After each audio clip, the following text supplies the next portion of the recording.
Ito lang ba yun? Crash guard lang? Ito lang? Walang ano? Ako, boss. Tinatanong niya kung legit daw. Sabi ko, sama ko sa pinagkikapang ko. Legit yan, kila Kuya Rinaldo. Eh, yung ano na yan, pare, yung footbill na yun. Oo. Yung footbill dyan. Ah. Yung footbill dyan, yung mga tindahan ng mga motor parts. Doon niya pinigay lang kay Kuya Rinaldo. Ah, sige. Legit yan, pero ma-profile niya, Paps. Tingnan mo lahat yung mga profile namin, Mr. Wings. Hindi, legit yan, Paps. On the way na tayo sa drop off mga kaluloy. Yung kinakabahan ako dito sa item natin Abuno tayo dito ng 1,000 crash guard ng Aerox. Sana legit to kasi malaking bagay na rin yung 1,000 na yan. Mahirap na kitain yan sa isang araw.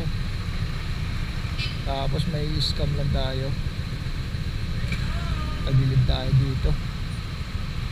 Mamaya malalaman natin kung masasuccess ba natin yun na maayos. Sana bless the Lord.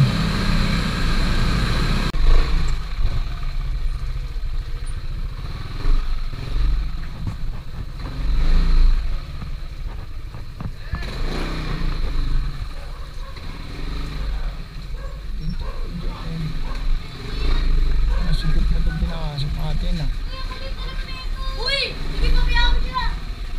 Ultras yan. Tama kaya to? Tudas ka dyan, Lloyd. 1,000 pa naman abuno mo dyan, Lloyd. Hanapin mo talaga yung shop, Lloyd. Ito. Ultras yan.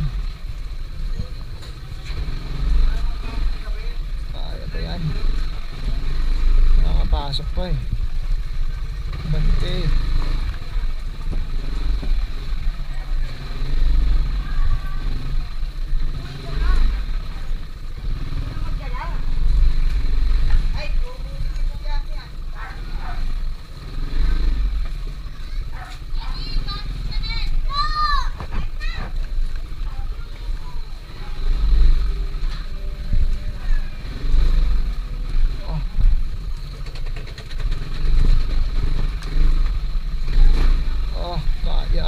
Ano pa rin.